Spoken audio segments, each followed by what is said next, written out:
Welcome, everybody. Welcome, everybody. So glad you are here today. I am going to give it just a couple seconds while people are joining. I see some more attendees coming in. I'm Leslie Ward. I'm the Director of MCAT Outreach and Engagement. And today we have Lauren Bowser, Director of MCAT Prep at the Association of American Medical Colleges, and she is going to talk to you about preparing for the MCAT exam. So Lauren, I am going to turn it over to you. Great. Thanks, Leslie. So as Leslie said, I'm Lauren Bowser, and I'm Director of MCAT Prep. And I'm going to share with you some information about the MCAT exam and resources that the AAMC offers to help you prepare. Next slide, please. Okay, so before we begin, I just want to go over a few housekeeping notes. So first, I want to let you know this webinar is being recorded, and you'll be provided access to the recording. It'll probably be about 24 hours before that's available to you. Also, we'll have time for questions at the end of the presentation, so you can submit questions anytime during the presentation using the Q&A option. And the focus of this presentation is preparing to take the MCAT. So if you have questions about MCAT registration or the medical school admissions process, please visit the web pages shown on this slide. For other questions about the MCAT or the AAMC pre-med resources, please be sure to visit the AAMC booth tomorrow to talk to our experts. Okay, so in our session today, I'm going to give you a quick overview of the MCAT exam. We're going to talk about the importance of using effective study strategies and then how to get started in building a study plan. We'll review the MCAT resources that are offered by the AAMC. And finally, we'll talk about the Fee Assistance Program, and we'll end the hour with some Q&A. Next slide, please. Before we get started, I want to share some information on the MCAT Official Prep Hub. Many of the resources we're going to talk about today are available on the Prep Hub.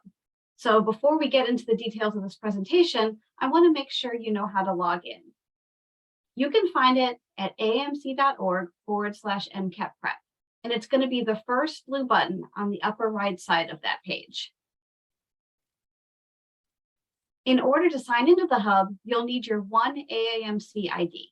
Many AAMC services require this username and password, so you'll need it when you're registering for the MCAT, to access the official Prep Hub, and to submit applications with AMCAS and other services like that. If you already have a one AAMC ID, you can just log right into the Prep Hub. If you don't, you can create one, but keep in mind, AAMC requires each user to have only one account, so please double check to see if you already have one before potentially creating a duplicate. And this is what it might look like when you log into the Prep Hub. This is where you access your free prep resources, as well as any products you might have purchased, such as question packs or practice exams. All of the free resources are accessible through the Free Resources tab in the navigation menu. And now that you know how to access the Prep Hub, let's get back to the presentation. Okay. While this session is focused on preparing for the MCAT, the first step in preparing is understanding the test. So we're going to start with a quick overview. The MCAT is a standardized multiple choice exam, which has been part of the medical school admissions process for over 90 years. Almost all US and Canadian medical schools require applicants to submit recent MCAT scores as part of their application. The MCAT exam tests your knowledge of concepts and skills that medical school faculty and physicians, as well as medical students and residents, identified as important to know when you start medical school. You likely already know that the MCAT assesses your knowledge of natural, behavioral, and social science concepts and principles, but it also assesses problem solving and critical thinking. This exam tests not just what you know, but how you apply that knowledge to solve problems.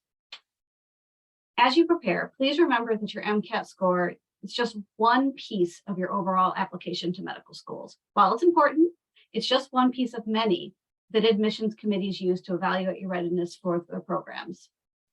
They're also looking at your transcripts, your work and volunteer experiences, essays, letters of recommendation, and getting to know you through interviews throughout the admissions process. Next slide. The MCAT includes 4 sections. Again, each question is multiple choice. There are 2 sections in the natural sciences. So they are the biological and biochemical foundations of living systems and chemical and physical foundations of biological systems sections. There's a section on behavioral and social sciences, and that's called psychological, social, and biological foundations of behavior, and a critical analysis section, which is called critical analysis and reasoning skills. Now that section, which is often referred to as the CARS section, is very similar to other reading comprehension and reasoning tests that you've taken throughout your academic career. This section requires no specific content or disciplinary knowledge. All of the information you need is provided in the passages and the questions themselves.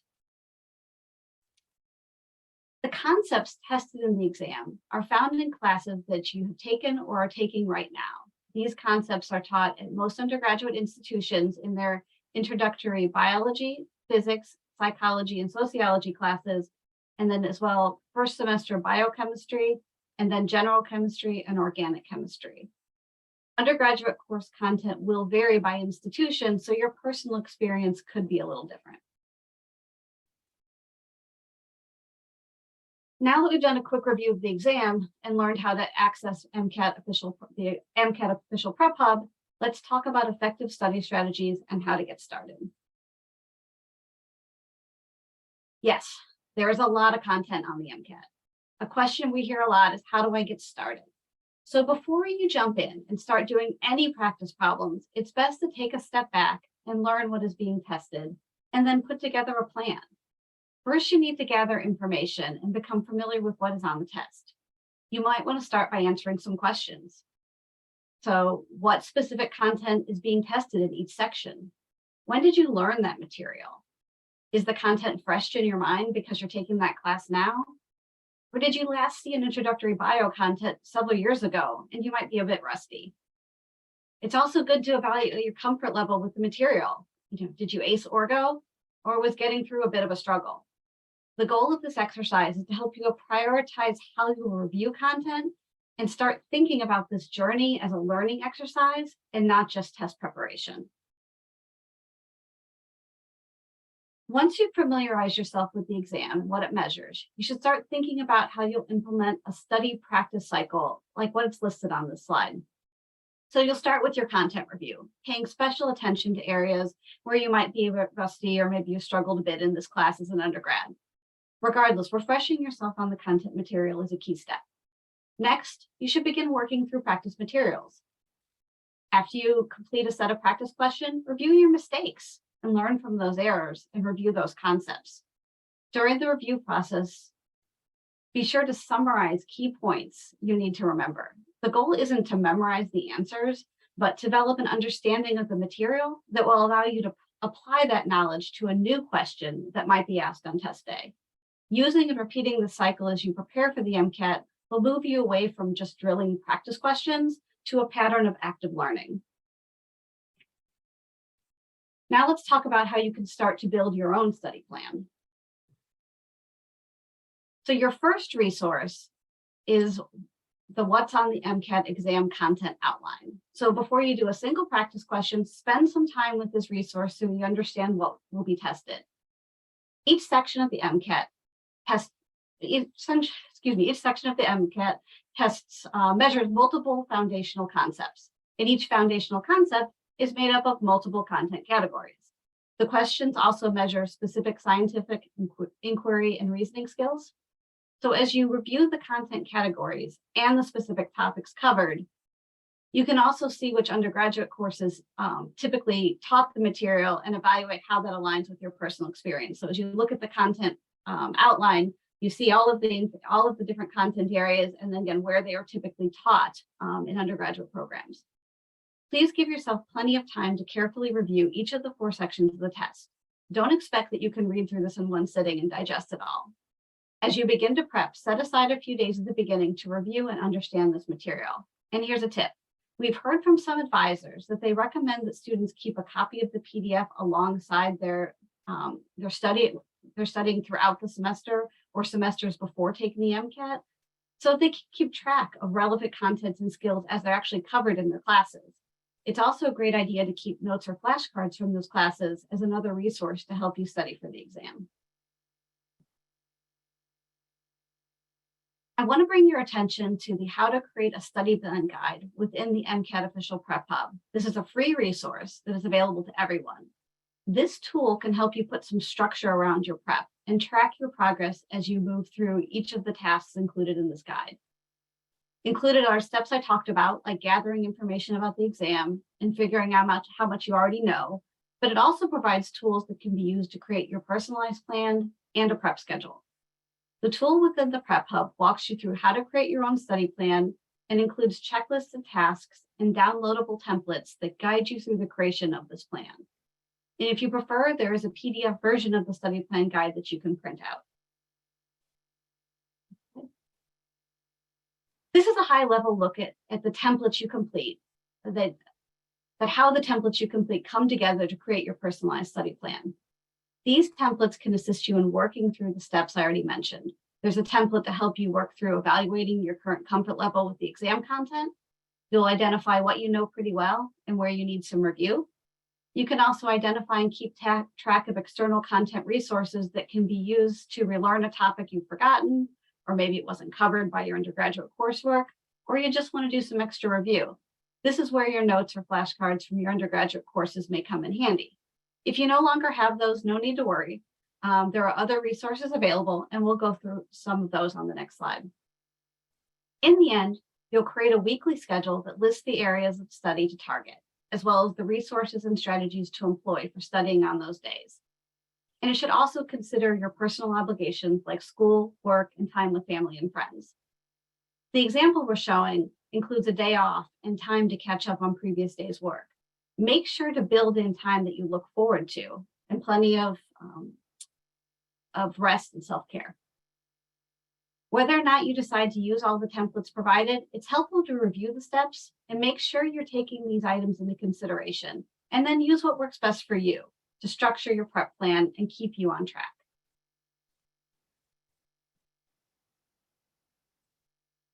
As we just talked about, having resources that can be used to review or relearn content on the MCAT is really important.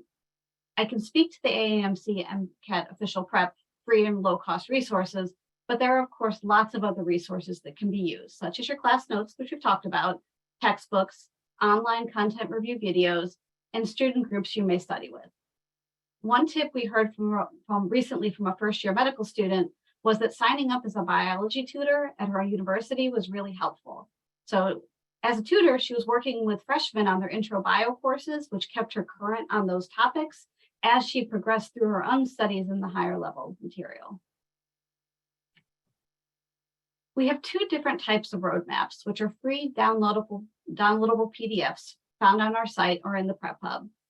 The first maps content assessed on the MCAT to common textbooks.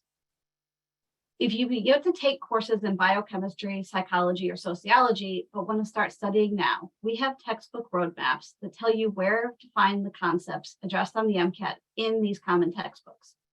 We even have a few open access resources listed within those roadmaps. The second type of roadmap maps skills assessed in the CARS section to specific questions in the Khan Academy MCAT collection. Because the CARS section doesn't rely on science knowledge, we're often asked how to prepare.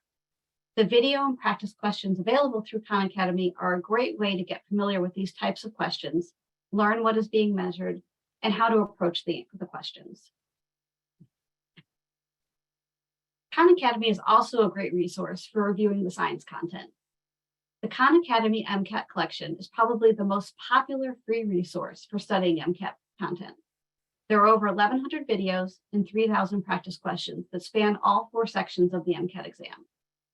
The collection was created and hosted by Khan Academy with funding and support from the AAMC and the Robert Wood Johnson Foundation. You can access the Khan Academy collection directly, and we also have direct links to the content mapped from the review screens in our free practice products, or free practice exam products.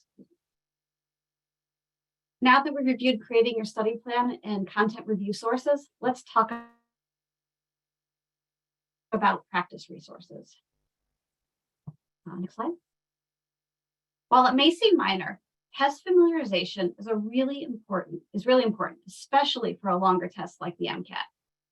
Being comfortable with the test format can can ease some of the stress on test day, and it can also help you figure out what works best for you.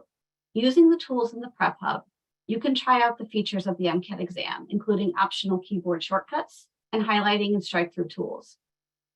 If you want to check it out before using a practice exam, you can use the Practice with the Exam Features tool to practice with 12 example questions. For some students, using the highlighting and strike-through tools are an important part of how they review their practice exams and how they approach questions on test day. For example, when working through a practice question, you can use the strike-through feature to cross out answer choices you're not sure are correct. You can cross out the answer choices that you know are not correct, but not those where you are unsure. When you're reviewing the questions afterwards, you can see what you got right and wrong, but also evaluate how you approach the questions. So whether you got the question right or wrong, those answer choices where you were unsure could be concepts that you want to spend some more time reviewing. Maybe they're similar concepts and you weren't sure of the nuance between those two answer choices. That may be an area where you want to spend some more time because you may get a different question where you need to know that better. How you decide to use the tools is up to you, but trying them out ahead of time will help you figure out what works best. Before I talk about the rest of our practice products, I want to take a minute to announce that we just released a new free full-length scored practice exam. This 230 question test is comprised of questions from previously administered exams. It has the same look, feel, and functionality of the actual exam and provides scores and percentile ranks. You can use this practice exam to set a baseline of your performance, run through a final rehearsal before exam day, or assess your knowledge anywhere in between. In addition to the new practice exam, we're also testing 2 new features to help you better focus your studying and identify knowledge gaps. You can now create your own flashcards in the free study plan guide, and you can choose to select a confidence level when answering questions in select question packs. You'll have the ability to provide feedback on your experience using these features, which will be used to inform our future enhancements. Our free and low-cost practice products fall into 2 types of categories: full-length practice exams and question sets. With the release of our new free practice exam, we now have 6 full-length practice tests. Both the new practice exam and the sample test are free. However, while the new practice exam provides scores and percentile rank, the sample test does not. But the sample test does include a score report with a breakdown of correct and incorrect answers. So if you're looking to maximize your free resource, you might want to consider starting with the sample test just to see where you may have gaps in concept, skills, or content, and then take the free scored practice exam later as a check of your progress. Both the free practice tests have embedded links to the Khan Academy videos and practice questions that cover the same content and skills. And the sample test also includes video explanations of how to answer 4 unique CARS passage sets. These are some examples of our question sets. Among the question sets, we have subject-specific question packs. We have the section bank. We have some smaller question sets like the online questions from the official guide to the MCAT exam, the independent question pack, and the CARS diagnostic tool. If you struggle with the critical analysis and reasoning skills section, the CARS diagnostic tool could be a great resource for you. This product walks you through each of the skills tested, provides a video read aloud of a few passage sets that were created by a cognitive scientist, helps you identify your strengths and weaknesses among the skills, and then leaves you with some strategies that might help you improve those skills. All of our low-cost materials that I've shared today can be purchased individually or in bundles. We have 2 bundles available. Both include all of our online products, and the complete bundle also comes with a printed copy of the official guide to the MCAT exam. Also, please note that the online-only bundle is included as a benefit of our Fee Assistance Program, which you may qualify for. And I'll be talking a little bit more about that program later in the presentation. The goal of all this prep work is to be prepared for the actual exam. As you approach test day, we have a few reminders, including conducting a final rehearsal. Taking a full-length practice exam under real or close to real test day conditions in the last few weeks before your exam is something every student should do. To recreate exam conditions with a full-length practice exam, we often suggest working with an advisor to create a mock exam environment. We have resources on our website that serve as a checklist for mock exams. You'll also want to make sure that you have your travel to the test center planned so that you're not rushed and you don't get lost and don't have any troubles on test day. And of course, read the MCAT Essentials for all of the information on what to expect for test day, as well as our 10 tips for exam day. And please remember to take care of yourself throughout the process by eating well, resting, and remembering to take breaks. We have just a few more resources to share before we move to the Q&A.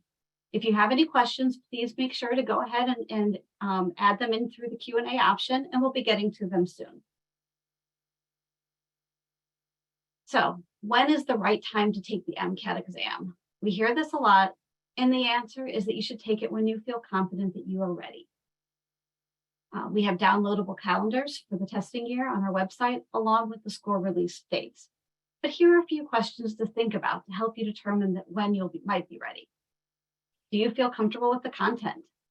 The MCAT exam doesn't have any required courses that you need to take before registering, but if you feel you need more time to prepare based on what is tested on the exam, consider a date that's later in the testing year.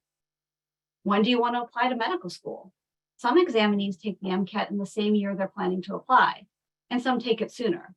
But keep in mind that completing the application process takes time as well. So make sure that you're thinking about that and taking consideration as you're planning.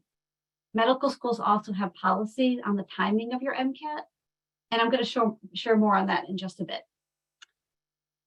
Do you think you might want the option to test more than once in the same testing year? If so, you may want to consider an earlier date so you have more time to prep and then test again later.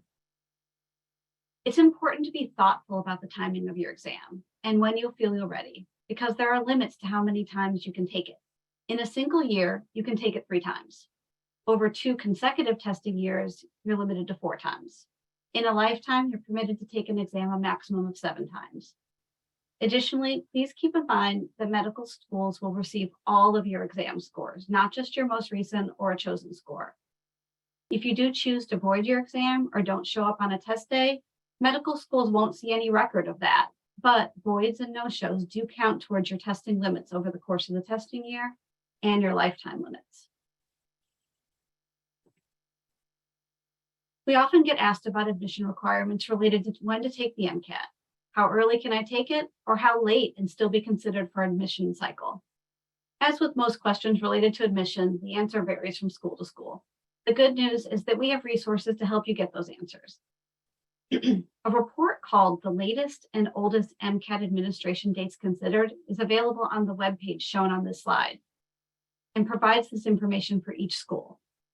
There are lots of other great resources on this page and in the medical school admissions requirement online database, so please be sure to take a look. One of the most valuable resources as you prepare for medical school is your pre-health advisor. Most U.S. colleges and universities have designated individuals who specialize in health professions advising. A pre-health advisor can help you choose the proper courses, find meaningful health-related experiences, explore your own personal strengths and weaknesses, and assist you with the admissions process. We encourage you to work with an advisor throughout the process of preparing for the MCAT and application for medical school. So if you're still in school and haven't connected with your pre-health advisor yet, please check out what is available at your school. If you've already completed your undergraduate degree, you may want to reach out to that school you attended. It's not unusual for a pre-health advisor to offer support to both current students and alumni. And for those that don't have a pre-health advisor available to you, the National Association of Advisors for the Health Professions has members who volunteer to be advisors for individuals with no access on their own. You can submit a request to be partnered with an advisor on their website, but I want to emphasize that these are volunteers. The association does not have staff advisors available to answer questions. If you submit a request to be paired with a volunteer, please be patient if you don't hear back from someone right away.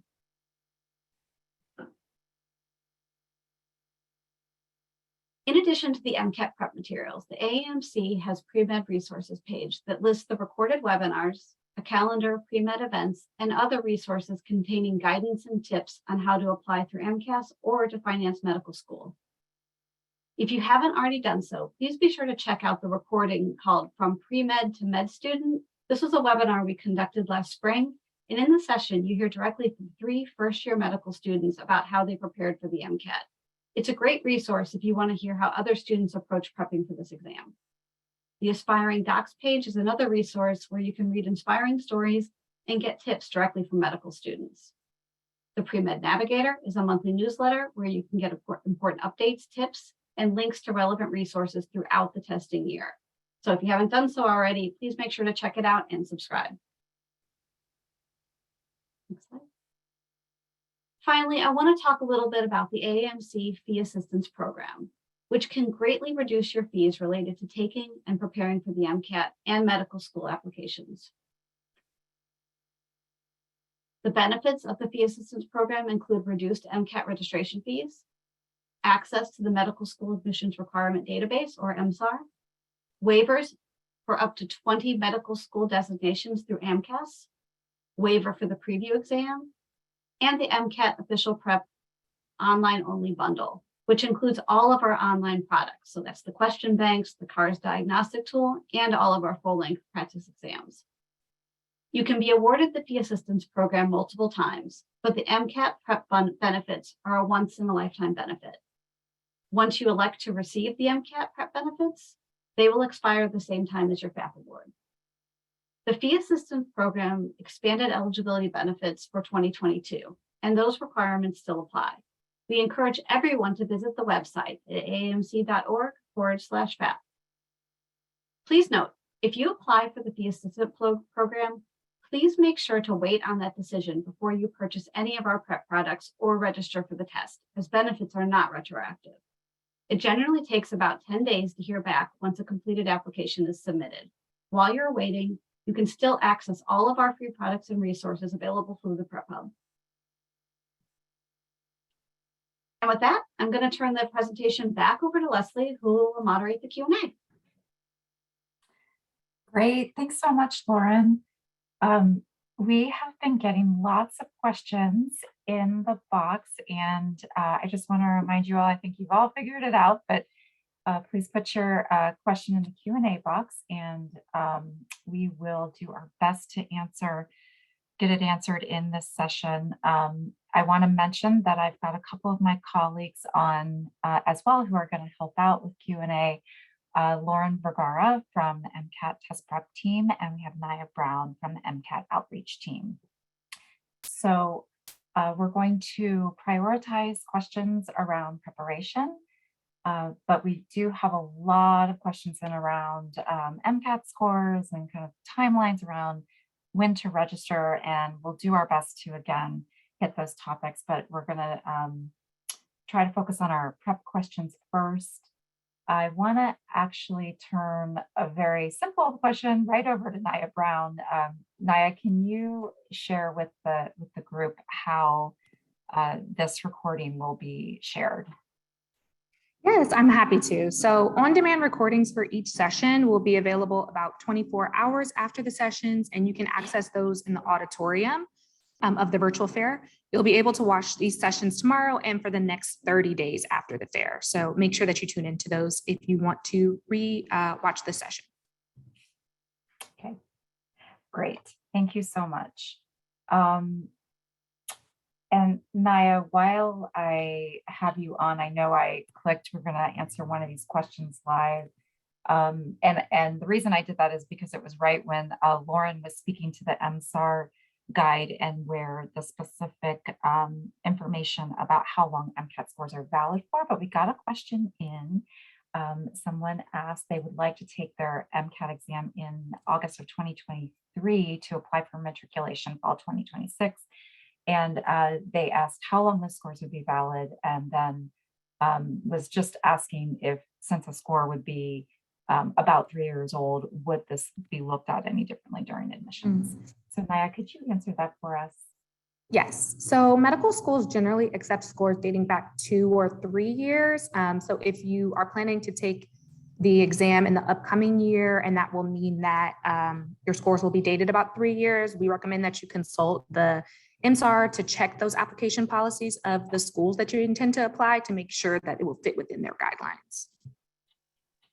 Okay, thank you. Okay, so we had a question come in about how, and I think this is for prep now, about how to balance your preparing for an exam like the MCAT when you're working, and do you have any guidance or insight or tips to help someone create a study schedule within a busy schedule? Sure, and that's so challenging when there are other obligations to balance when prepping for the MCAT, because it is a big exam and there's a lot of content to cover. So someone that is balancing with other obligations, especially a full-time job, should allow themselves probably a little more time than someone who maybe can dedicate fully to prep. Exactly how much time is needed, it's really difficult to answer that question. I would recommend taking some time and kind of going through and using our how to build a study guide plan and looking and seeing, based on your full-time schedule, how much time can you allocate reasonably or realistically to studying? Will you have time every day? Will it be mostly weekends? Where will you have the time? And kind of then plan out what you need to cover and how much you need to review. Maybe taking the sample test to see where you're at in terms of content to kind of get a sense of how much review you may need to do first, but you're probably going to need a little bit more time. I also really recommend during the session, I mentioned that webinar from pre-med to med student webinar, in that there's a student that talks about that experience. One of the students that was sharing her experience prepping was working a job. I'm not sure if it was full-time or part-time, but was working while she was preparing. And it did take her a little longer to do it, but she talked about how she built her time and how long she spent. Obviously, everybody is different, but I would recommend that you take a look at that webinar to hear how another student approached that. Thanks, Lauren. Lauren, I think this is one of the favorite ones you'd like to speak to. Someone asked if you could comment on specifics of how to prepare for the CAR section.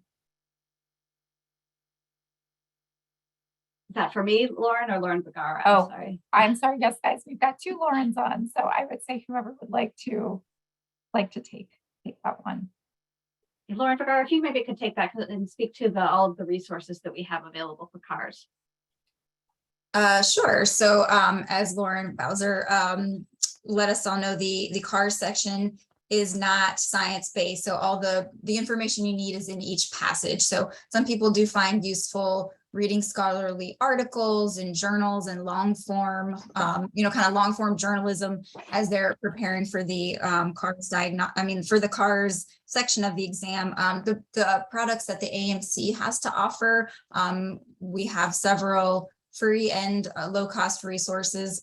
Free resources for CARS include the whole Khan Academy CARS collection. Those are passages and questions, and also there's some videos explaining how to approach CARS passages. That's in the Khan Academy.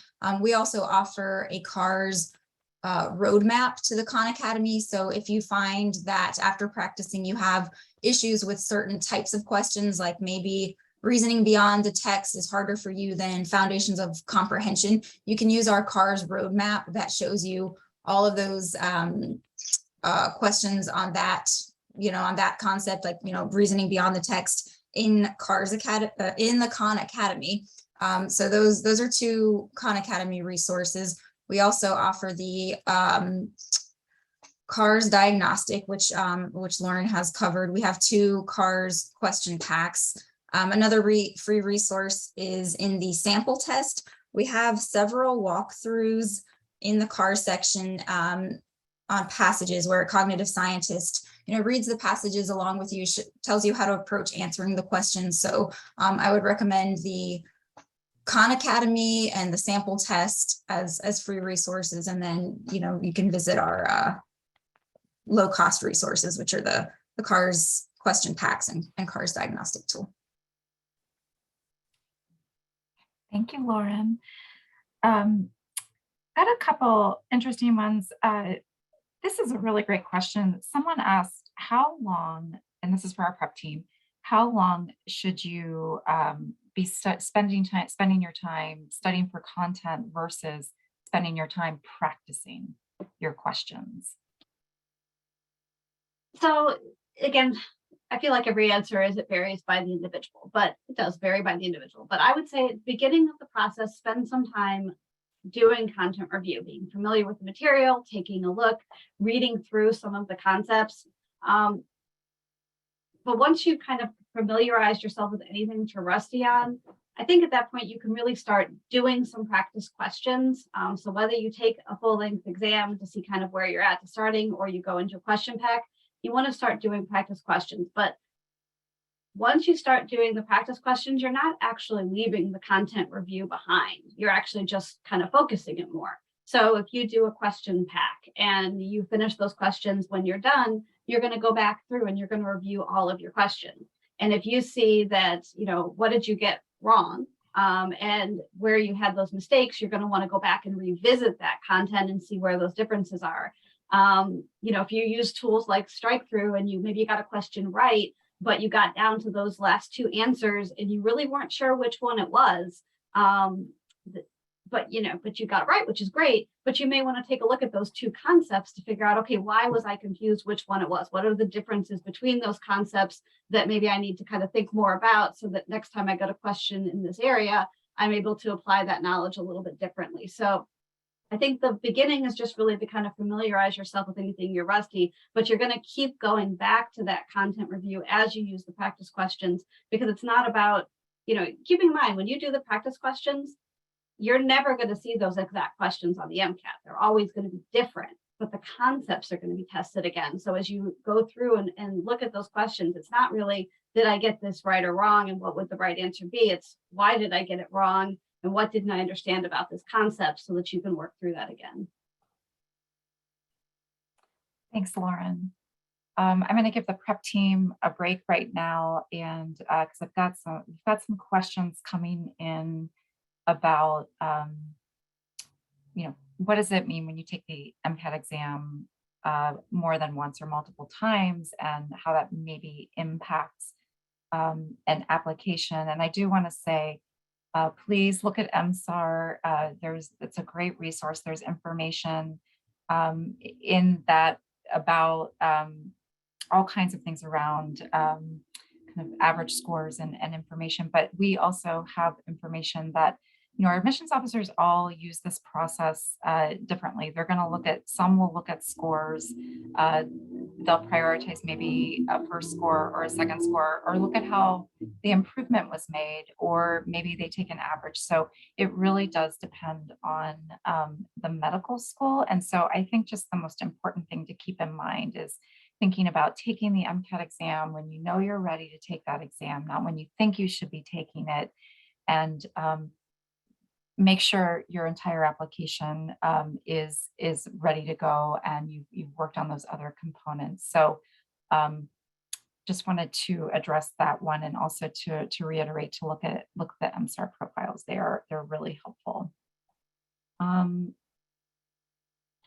want to also scroll down here. We had a big list, guys, and lots of different questions in here. We got a lot of different questions around, what is the common length of how someone studies? So how long does it take the average MCAT exam to prepare for this exam? So I will turn that over to our prep team. So again, it's very difficult. I generally, from what we hear, most students will take, a minimum of 3 to 4 months focused on prep. Again, people taking longer if they are trying to balance more things, or they need more review of the content. But as a minimum, you should plan for at least 3 to 4 months of time devoted to it. And then again, depending on how much time you have available, it will vary. And also, again, looking at where you're at with the content, trying out the sample test or even a practice exam, seeing where you're scoring. If you have less review needed, you will need less time to prepare likely. But again, most people do need to spend a pretty good amount of time reviewing those concepts, especially if it's been a few years, especially the introductory material, you may not have been working with that in a couple of years. So almost everybody needs some refreshing of that content before the exam. Thanks, Lauren. We also got some questions in about, is it about voided scores, and can medical school admissions officers see a voided score? And the answer is no, they cannot. We had that come in a couple times. Here's a great one for prep. Do you have any advice for simulating your test conditions as you talked about in the final rehearsal, Lauren? Yeah, so it's really, as you're thinking about that final, doing a rehearsal, again, if you have access to a pre-health advisor, I would check with them to see if you're still in school, if they're offering or willing to offer any mock exams on campus. That would be a great environment because you're able to control things a little bit. If you're not able to do that, the really important thing is find a quiet place where you can, where you're able to be uninterrupted for that period of time, because it is a pretty long exam. Read through the MCAT essentials as well as the checklist we provide on what that test day experience is like, how the breaks work, all of that information, so that you can kind of simulate that as best as possible. But finding a quiet place where you can have your computer set up, that you won't be interrupted for that full period of time, is really important. And if there's an opportunity, to take a proctored exam in an environment with an advisor, or sometimes there's other groups that offer those kinds of opportunities for free, having somebody there to help with the proctoring or to help with simulating the experience is a good idea if you can find something. But we do have a checklist that will help you be able to do it on your own if you need to. Mm-hmm. Thank you so much. Okay. I just want to address this question. I've seen this come up a couple times, and it says, can you set up an AAMC account before registering for the MCAT or beginning your applications? And the answer to that is yes, you can. You can sign up for your AAMC ID well in advance. And it's actually a great idea to do that. We have registration coming up at the end of October, and it saves a little bit of time on registration day, or when you just want to go in and schedule your exam because you've gone in and you've filled out all your information. So yes. Okay. Oh, this is a great one. Is there a new practice exam out? Yes, we do have a new practice exam. It was just released earlier this month.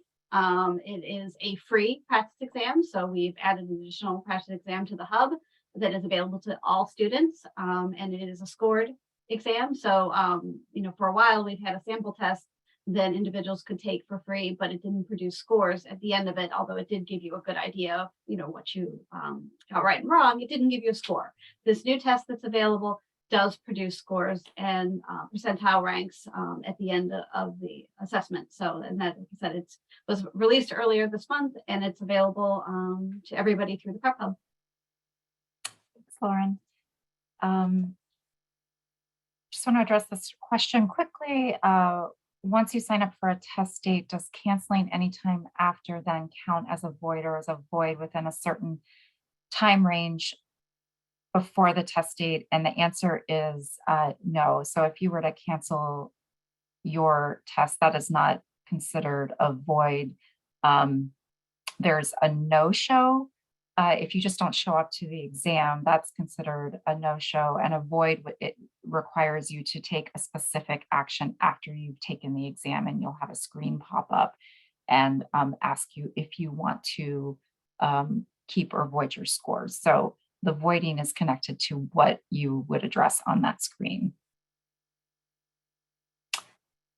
There's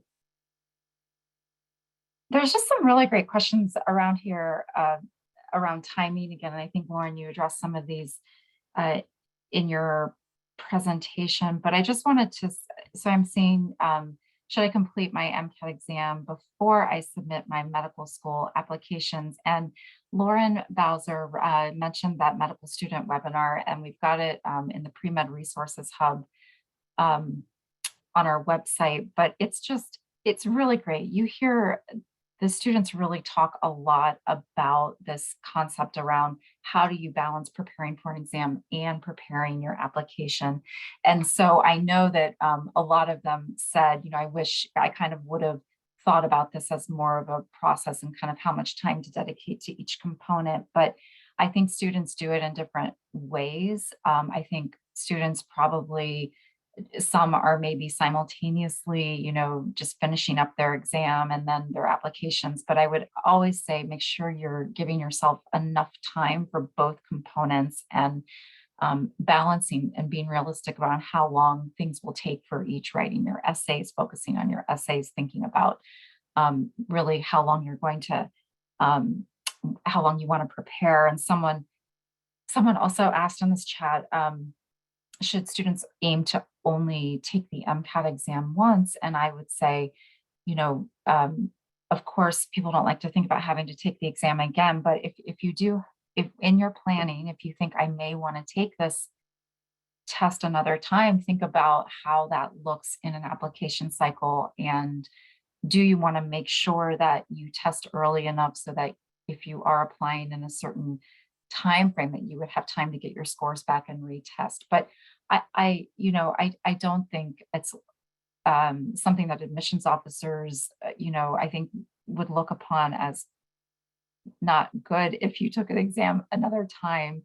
I think 10% of students retest in 1 year, and I think it's almost 30% over 2 to 3 years if you look at test taking. And so they just really want to see you putting your best foot forward and looking at how maybe you had improved in certain sections of the exam. So I just wanted to mention those two things. Here's another prep question, and it is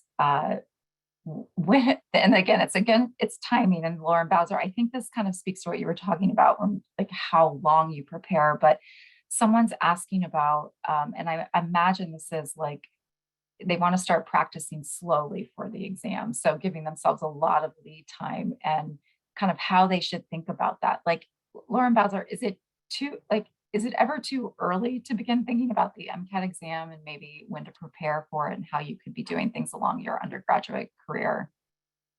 So, I mean, I think if someone is early in their undergraduate career, so maybe they're just starting, they're a freshman and just started the class. I think if this is the path that you're planning and you know that the MCAT is in the future for you, I think spending time with the content outline is important, to look through, again, what is being measured, especially in the science sections of the test, and where that content is typically taught within your class, within the coursework. And then as you're progressing through your classes, looking for those connections.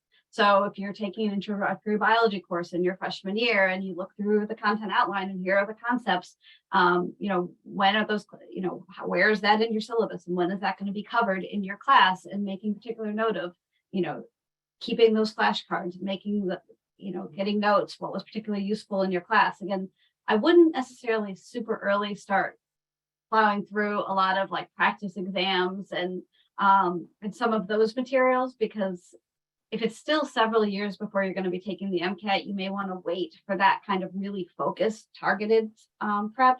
But starting the process of gathering the resources you're going to know you need and keeping up to date on those materials as you go through, that can be helpful in keeping it top of mind as you go through your studies, that you're going to need this material again, and maybe even, again, doing light refreshes even as you go through, so that you never really get rusty on the material. And even as you're prepping for the MCAT, if you start with, reviewing your biology content, and you're like, okay, now I'm going to do the chemistry content, you want to actually make sure that you're kind of keep revisiting topics as you're going through. Or if you are focusing on one section 1 week, do some questions in the other area so that you're not forgetting things. You want to keep that active learning going and keep bringing things to top of mind. But again, if you're really early in the process and have time, I think it's just really being able to connect what you're learning to what you'll need later, and being able to bring those materials through with you as you progress through your studies.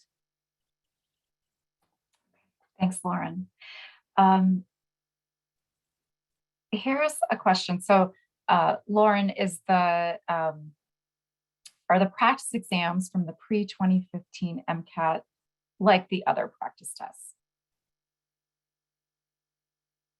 So the MCAT changed in 2015. So any practice exams that were designed for the exam prior to that, while there could be content in there that's similar in terms of the concepts tested, they will be different. So, if you want to kind of look at some of the science and some of the material there could be some usefulness, but if you're going to take practice exams, I would focus on the more recent exams that were designed around the current assessment. And then there's content in the previous exam, or there's content in the current exam that was not tested in the previous exam. So I would focus your efforts on the current practice exams based on the current assessment. Again, there may be some science concepts that are similar, and if you have resources that you could use for review, that may be fine. But if you're using practice exams, I would keep your focus primarily on the newer ones because they will be aligned with the current assessment. And can I just add a clarifying statement that all of the AAMC MCAT practice material is from that, post 2015 period. So none of the material that we have is from pre 2015, although there, was some overlap in concepts. That's all. Great, thank you, Lauren. Okay, thanks. Another one for the prep team, and either one of you, if you want to tag team on this question.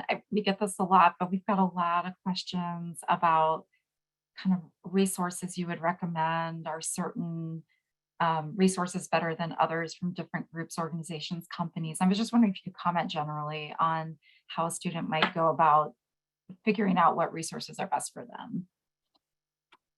Yeah, so again, it is a challenge, and I understand, when you're looking at this material and you're looking at a textbook, there's so much information. Are you reading a textbook from front to back? I mean, that's probably not super useful. So again, I think I would start by looking at the materials that we have and looking what's available. Certainly looking at the Khan Academy collection that has a great place to review concepts, especially if you're just kind of trying to brush up on things and you're not trying to learn something brand new. You just want to kind of refresh. The Khan Academy collection is a great place to start because it's really well organized by topic, and there's practice questions with just about every topic that you have there. So it's a great place to start. If you are looking for more materials, there are, I mentioned in the roadmaps that we have open access textbooks listed there. There's a website called, I think it's called OpenStax. It provides all open access free textbooks. I think Rice University actually operates it, and that's a great place to look. They have some biology and chemistry textbooks that are available there. And that's a place that you can look for if you need to have something to go back to or something to look for. If you want to look at maybe a nuance between a certain concept, that could be really helpful for you.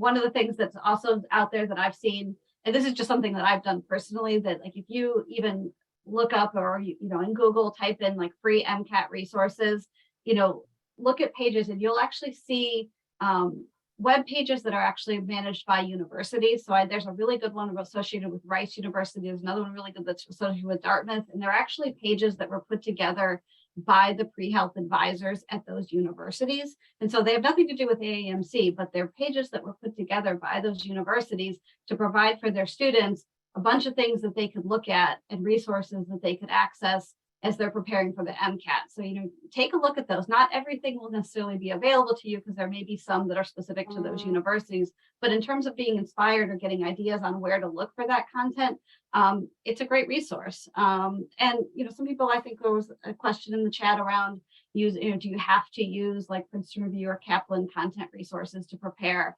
No, you don't have to use anything. There's lots of different resources available.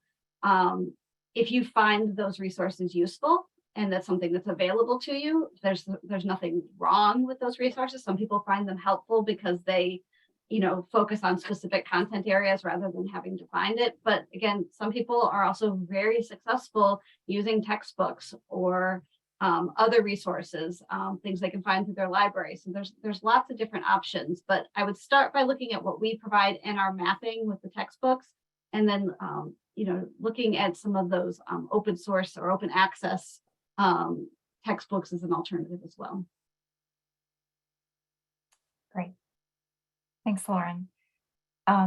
We've been getting a lot of questions about the fee assistance program, and Naya, could you address some of those questions that have been coming in and share how they can get more info? Yes, I sure can. So there are kind of a variety of questions about FAP. If you would like to access their FAQs or their eligibility requirements, you can head over to aamc.org/FAP or contact them via email at fap@aamc.org. Representatives from various areas of the AAMC will be on call tomorrow during the virtual fair to answer questions as well. So that would be a great time to talk to other members of the MCAT team as well as the FAP team. And I'm just trying to grab that time for you all. So it looks like it will be 11 a.m. Eastern time to 8 p.m. Eastern time. Great. Thanks, Naya. And on this kind of in the same area of how to get more information, we've got some questions coming in around our accommodations program and how to apply for accommodations, and how long does it take for accommodations to be approved. And so we're actually going to have a couple members of our accommodations team in our booth tomorrow, and they'll be able to directly talk to you, answer any of your questions about the accommodations program. I also want to mention regarding timelines, our website, which is aamc.org/MCAT. If you go there and go to the accommodation section, there are just tons of information about deadlines and timelines, and they've got all the specific kind of recommended submission deadlines to help you through that process. So check out our website, and if you can, please stop by our booth tomorrow. Okay, guys, we're doing a good job working through the box. I just want to make sure, and I'll ask my colleagues if there's anything in here that you want to jump in and ask that I have inadvertently not gotten to. Please do so. Leslie, I can jump in just Yeah. really quickly. We have Yeah. had a few questions about the registration. It is not currently open, as a few of our attendees have hopped onto the website to see. You can register for January to June 2023 test dates on October 25th or October 26th. Starting, it will be open after that as well. Thanks, Naya. Okay. Here's a good question. Is the psych section particularly hard if you have never taken psychology? And I have a degree in history and feel pretty comfortable with sociology. So it sounds like someone who wants to know kind of how to get ready for that section if maybe they haven't taken a formal class. So, and we have heard this before, because sometimes students, aren't taking psychology courses as they're, they're studying, may not be a requirement for their undergraduate degree. So we have heard that.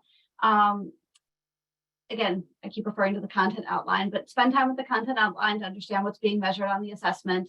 We have the roadmaps that map to common textbooks. So I think that's going to be a really important resource for you if you haven't actually had the coursework, so that you can spend some time with those textbooks, reviewing the material and becoming familiar with it. As you're beginning your prep, spend some time on practice questions for that, seeing how comfortable you become with the concepts once you've done that review.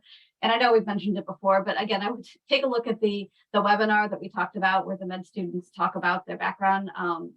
one of the students, I believe, and Leslie, please correct me if I'm wrong with this, but one of the students in there indicated that they hadn't taken a psychology course as an undergrad, and it was an area they had to spend time on, and that a person actually found with that additional effort, they ended up scoring really, really well on that section of the assessment from spending the time there. So it is very possible to prepare and to do well on that section without taking the coursework, but you will want to spend some extra time there and some time with the content really before just jumping into drilling questions or taking practice exams focused on it.